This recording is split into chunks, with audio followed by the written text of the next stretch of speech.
죄로 인해 타락한 인간은 하나님과의 관계를 회복하려면 항상 짐승을 제물로 바쳐야 했습니다. 제물의 생명은 피에 있었습니다. 그 피를 하나님께 부어 바치기도 하였고 성전의 제단과 기구에 바르거나 뿌렸습니다. 또한 그 피를 사람에게 뿌려서 하나님의 백성이 되었습니다.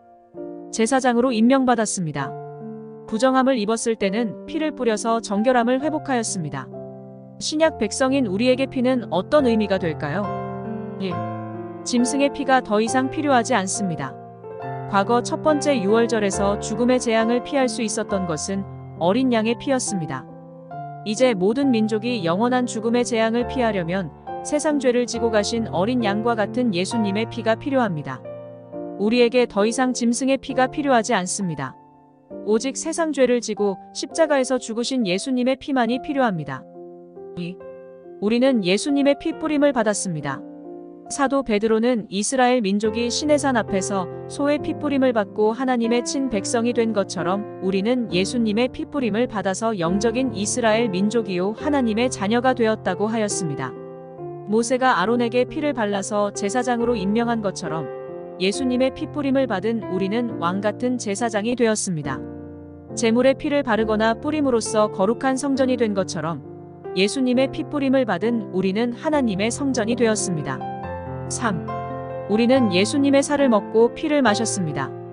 예수님은 내 살을 먹고 내 피를 마신 자라야 구원받는다고 하셨습니다. 그리고 성찬식을 통하여 이 은혜를 기념하라고 하셨습니다. 초대교회 성도들은 모일 때마다 성찬을 나누면서 예수님의 살과 피를 먹고 마시는 의식을 하였고 예수님과 연합된 삶을 기억하였습니다. 4.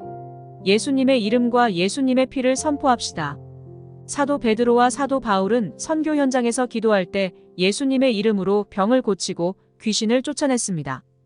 히브리서 기자는 예수님의 피가 마음에 뿌려졌다고 하였고 바울은 우리가 예수 피로 말미암아 의롭게 되었고 하나님과 화목하게 되었다고 하였습니다. 베드로는 예수님의 피 뿌림을 선언하였습니다. 기도 가운데 선포합시다. 예수님의 이름으로 축복합니다. 그에게도 예수님의 피가 뿌려지게 하소서. 우리는 예수님의 피 뿌림을 받았습니다. 제사장이 되었습니다. 예수님의 피가 마음에 뿌려져서 참 마음과 온전한 믿음을 가졌습니다.